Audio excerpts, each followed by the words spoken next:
नमस्कार, ये तस्वीरें हैं करनाल के न्यू प्रेमनगर की तस्वीरें हैं। आप देख सकते हैं कांग्रेस नेता अशोक खुराना यहाँ पहुंचे हैं और लोगों द्वारा उनका फूल मालाओं से जोरदार स्वागत किया जा रहा है। आप देख सकते हैं तस्वीरों के अंदर लोग फूल मालाओं से उनका स्वागत करते हुए दिखाई दे रहे हैं। वहीं अशोक खुराना की बात करें तो उन्होंने भी यहाँ पहुँचने पर अभिनंदन स्वीकार किया और यहाँ पहुँचे हैं। आपको बता दें, अशोक खुराना करनाल विधानसभा से चुनाव लड़ना चाहते हैं और उन्होंने अपनी कांग्रेस पार्टी से करनाल विधानसभा से उन्हें टिकट देने की अपील की है। और इसी सिलसिले में अशोक खुराना जनता में अपनी पकड़ मजबूत करते हुए दिखाई दे रहे हैं। आपको बता दें, अशोक खुराना पंजाबी खत्री अरोड़ा समाज से आते हैं और इस समय बात की जाए तो इसी समाज के नेता को कांग्रेस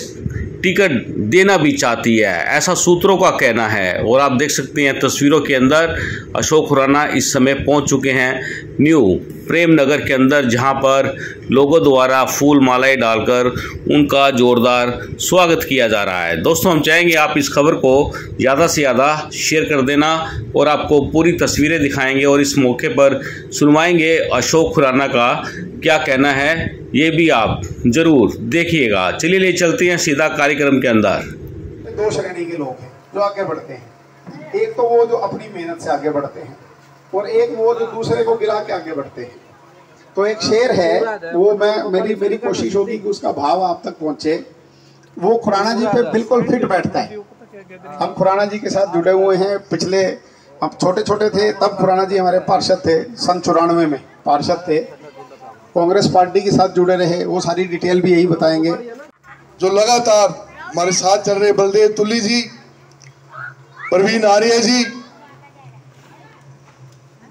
और हैप्पी चौहान जी, हमारे पाजी बैठे में नाम, हाँ गुरदीप जी और सभी यहाँ सम्मानित। और एक हमारे जो भाई मेरे बड़े भाई हैं, भाई समान, मैं उनका बहुत आदर करता हूँ और बहुत ही बढ़िया व्यक्ति हैं वो।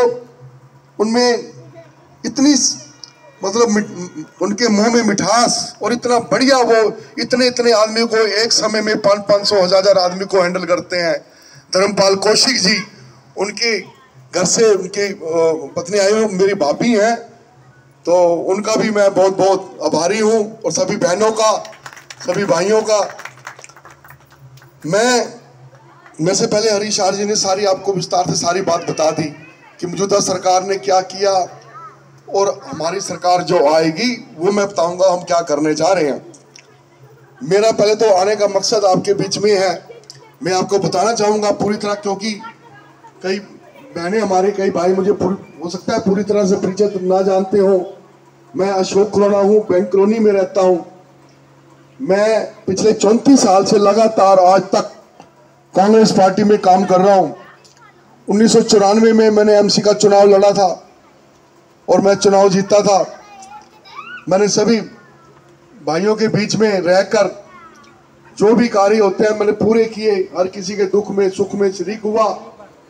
और आपको बता दूं कि मैं 34 साल से लगातार आज तक पार्टी में जो काम कर रहा हूं, इसके अंदर 1992 से जो भी चुनाव लड़े लोकसभा के हमारे यहाँ से कैंडिडेट उम्मीदवार, पंडित चंद्रजीलाल शर्मा जी का भी मैंने एक चुनाव में काम किया है।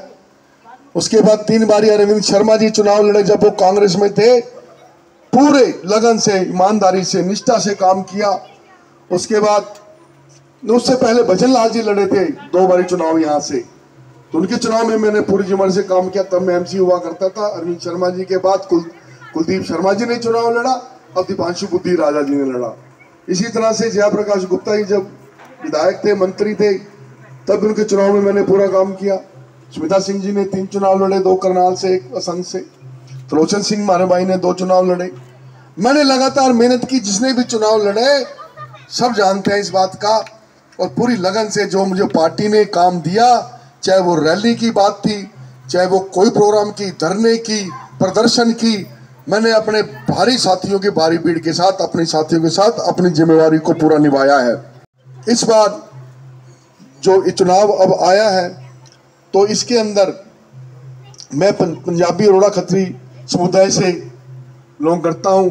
बाकी तो मैं छत्ती बिरादरी को ही सब भाइयों के साथ हूँ, सभी से मतलब मेरा सबसे वही प्रेम है, चाहे वो किसी भी जाति से है, सभी जानते हैं।